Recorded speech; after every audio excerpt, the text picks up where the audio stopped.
کلام کے پڑھے سنے جانے پر خداوند کی برکت ہو، خداوند کا شکر ہو۔ یہاں پہ لکھا ہے تمہارا کلام۔ ایک تو یہ ہمارے پاس ہے جسے ہم خدا کے کلام کے طور پر جانتے ہیں اور ایمان رکھتے ہیں۔ تو کلام کا مطلب ہوتا ہے بات چیت، بول چال، لفظ جو ہم بولتے ہیں اس کو ہم کلام کہتے ہیں۔ تمہارا کلام ہمیشہ ایسا پرفضل اور نمکین ہو کہ تمہیں ہر شخص کو مناسب جواب دینا آ جائے۔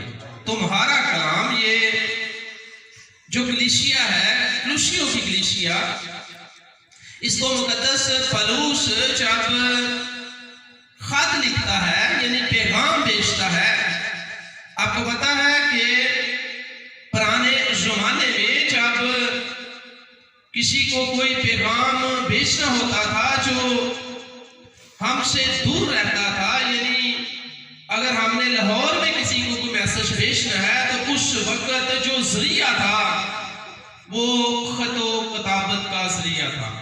آج خدا کا شکر کرتے ہیں کہ ہم نہ صرف سوشل میڈیا کے وسیلے سے فوری طور پر اپنا میسج بھیج سکتے ہیں بلکہ ویڈیو کالز وغیرہ بھی کر سکتے ہیں کہ کون کہاں کس حال میں رہتا ہے۔ لیکن جب یہ آج کی جدید ٹیکنالوجی دنیا میں ابھی تک نہیں آئی تھی تو اس وقت بھی لوگ اپنے پیاروں کو جو دوسرے شہروں میں رہتے تھے، جو دوسرے ملکوں میں رہتے تھے، ان کے ساتھ رابطے میں اسی طرح رہتے تھے کہ کوئی نہ کوئی خط لکھا جاتا تھا اور چٹھیاں بھیجی جاتی تھی، اور جب وہ خط ملتا تو پھر اس کا جواب بھی دیا جاتا تھا۔ تو یہ خط جو ہے مقدس پولس کسی اپنے رشتہ دار کو نہیں بھیج رہا بلکہ کلوسیوں، یہ ایک ایسی جگہ ہے، اور اس وقت جب کلیسیا کا نام رکھا جاتا تھا تو اس علاقے کے نام سے کلیسیا کا نام رکھا جاتا تھا۔ آج ہمارے ہاں جو مختلف چرچز کے نام ہیں وہ شہروں یا ملکوں کے نام سے نہیں رکھے جاتے، آج کل ہمارے جو نام ہے وہ اس وقت کے ناموں سے بہت مختلف ہیں۔ اس وقت جب کوئی کسی کلیسیا کا نام رکھا جاتا تو وہ جس جگہ پہ جا کے خدا کے کلام کی منادی کرتے، اگر وہ کرنتھس کے شہر میں آئے ہیں تو وہاں پہ انہوں نے انجیل مقدس کی منادی کی ہے ان لوگوں کے درمیان جو خدا پر ایمان نہیں رکھنے والے۔ تو ہوا کیا؟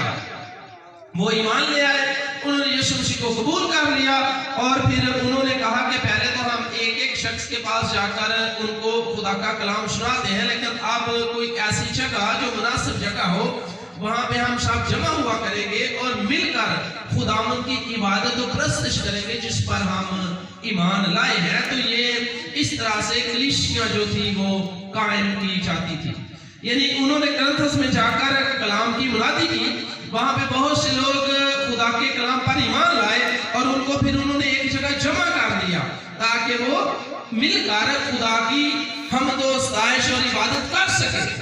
اور اس طرح سے پولس نے بتایا کہ میں کرنتھس میں ہوں، تو انہوں نے کہا کہ وہاں کی جو کلیسیا ہے اس کا نام کیا ہے، تو اس نے کہا اس کا نام ہے کرنتھس کی کلیسیا، یعنی جس شہر میں وہ جاتے تھے افسس میں آئے، افسس میں آ کر انہوں نے خدا کے کلام کی منادی کی اور وہاں پہ کلیسیا قائم کی اور اس کا نام رکھ دیا افسس کی کلیسیا، لودیکیا کی کلیسیا، پرگمن کی کلیسیا۔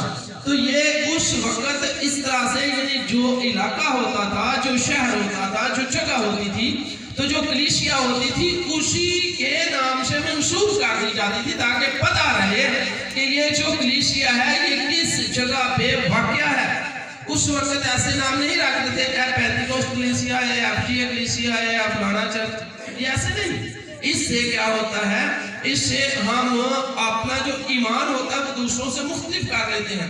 اس وقت چاہے آپ کرنتھس کی کلیسیا میں کو پڑھ لیں، آپ افسس کی کلیسیا کا خط پڑھ لیں، آپ لودیکیا کی کلیسیا کا خط پڑھ لیں، کسی میں بھی کوئی ایمان کا اختلاف نہیں تھا، عقیدے کا اختلاف نہیں تھا۔ کیوں؟ کہ وہ ایک ایمان لے کر سب کے پاس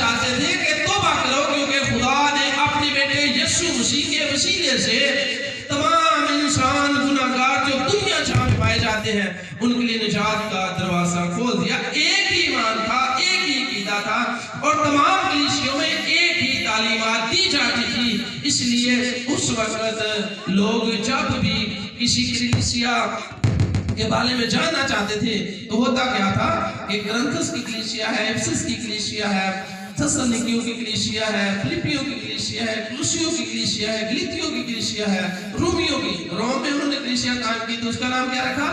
یہ جب ہم رومیوں کے نام کھاتے تو یہ حقیقت میں روم میں جو کلیسیا ہے وہاں پہ اس کو پیغام بھیجا جا رہا ہے اس خط و کتابت کے ذریعے سے، اور وہ پیغام وہاں پہ ان کے پاس خط کے ذریعے سے پہنچا ہے، اور مقدس پالوس نے ان کو کیا کیا ہے؟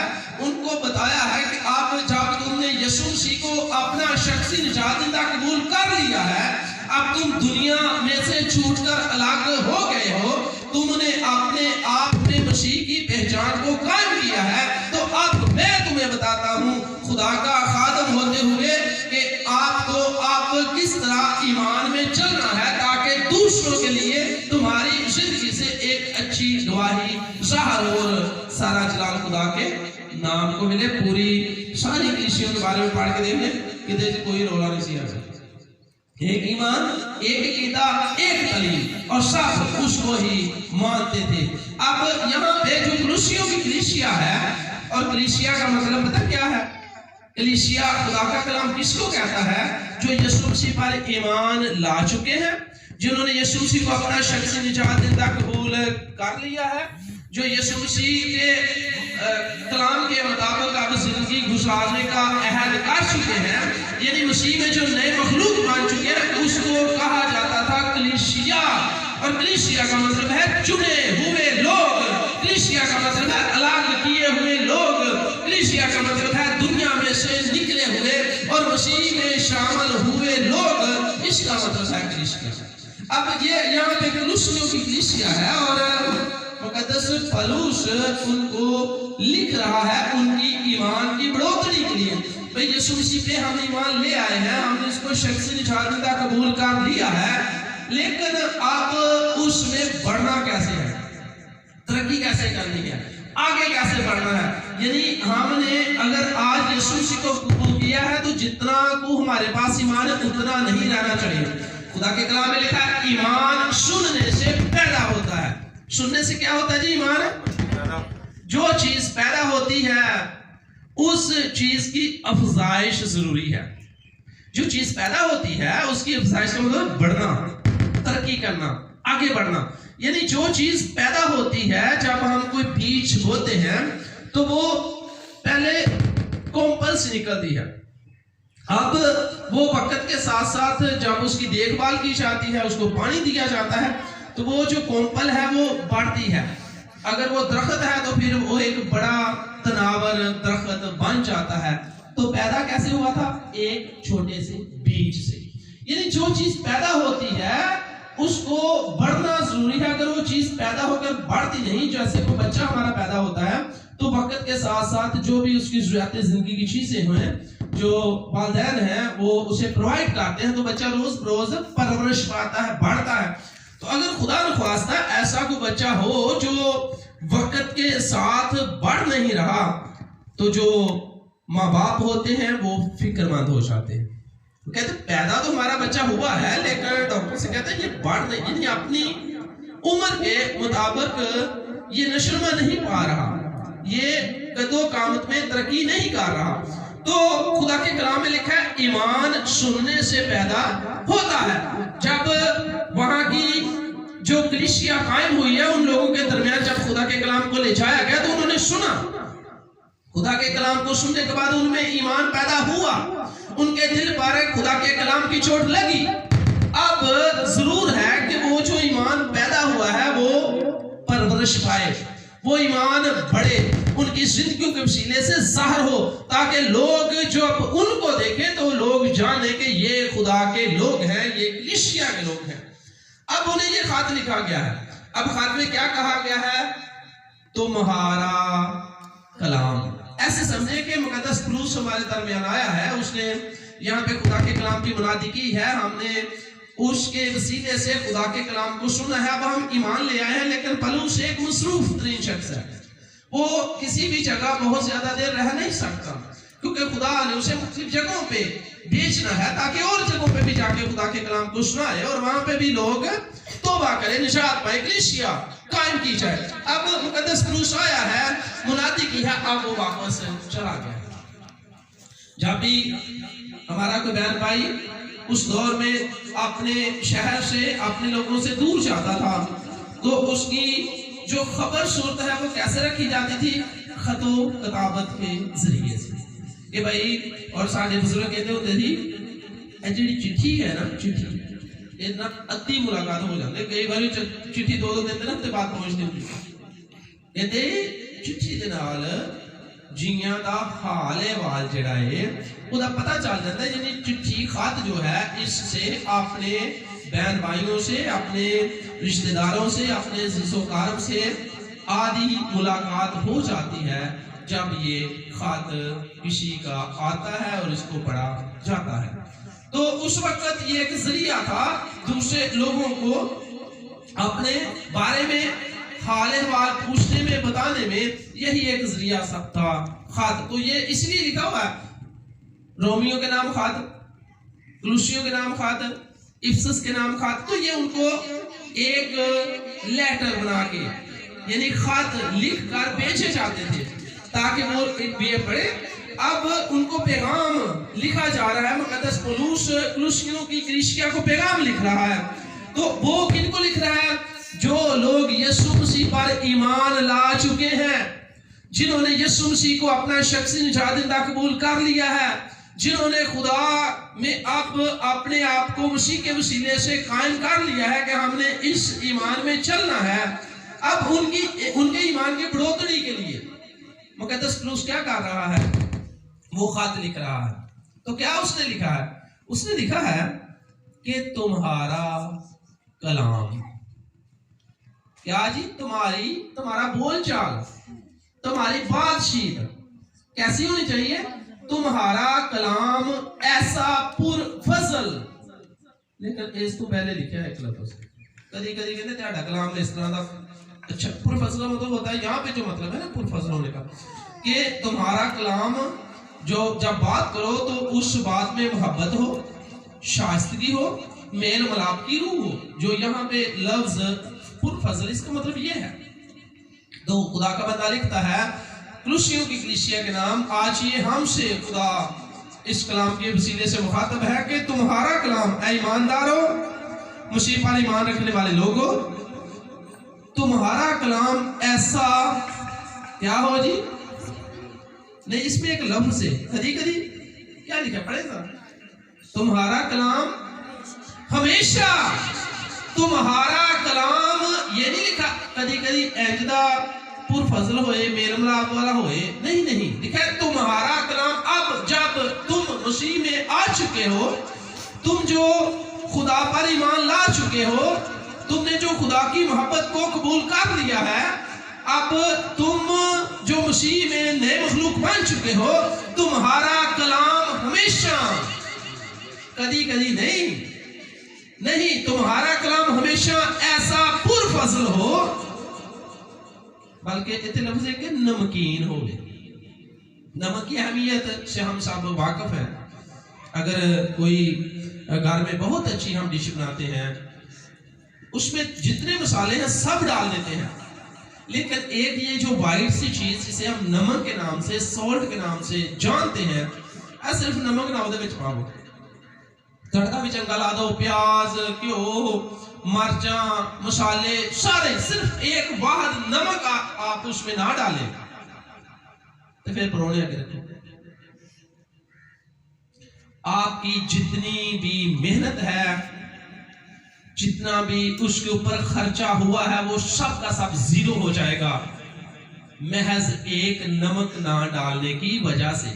دنیا میں بہت سے ایسے لوگ ہیں وہ بہت مرچ ڈال کے کھاتے نہیں یا بہت کم کھاتے ہیں۔ میں ریسٹورنٹ میں جب ہوتا تھا تو جو چائنیز کھانے ہیں ان میں مرچ یہ سرخ مرچ تو بالکل ہی نہیں ڈالتی تھی، بہت سے ایسے ان کو وائٹ گریویز ہوتی ہیں. تو ایسا کوئی کھانا میں نے آج تک نہیں دیکھا جس میں نمک نہ ڈالتا ہو. یعنی کہ ایسے کھانے ہیں دنیا میں، ایسے لوگ ہیں جو لائٹ یا مرچ بالکل نہیں کھاتے، لیکن کوئی ایسا کھانا، ایسی ڈش میں نے نہیں دیکھی جو نمک کے بغیر تیار ہوتی ہو.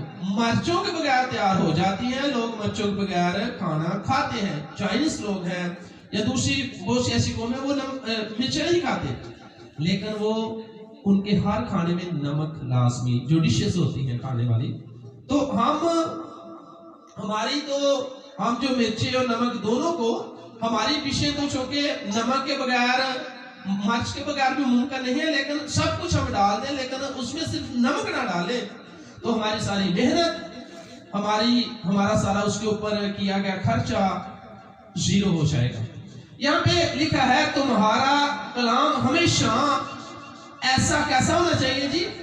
پرفضل اور نمکین. یعنی جو ہماری گفتگو ہے، جیسے ہمارا سارا کھانا جو ہے اگر اس میں نمک شامل نہیں ہے تو وہ بد مزہ ہے.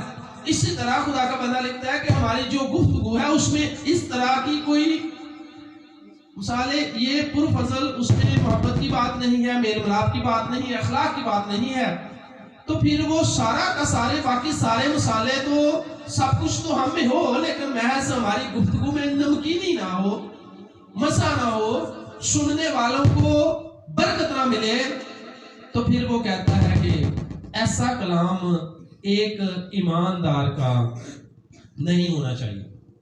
ایماندار کا کلام کیسا ہونا چاہیے؟ تمہارا کلام ہمیشہ ایسا پر فضل اور نمکین ہو کہ تمہیں ہر شخص کو مناسب جواب.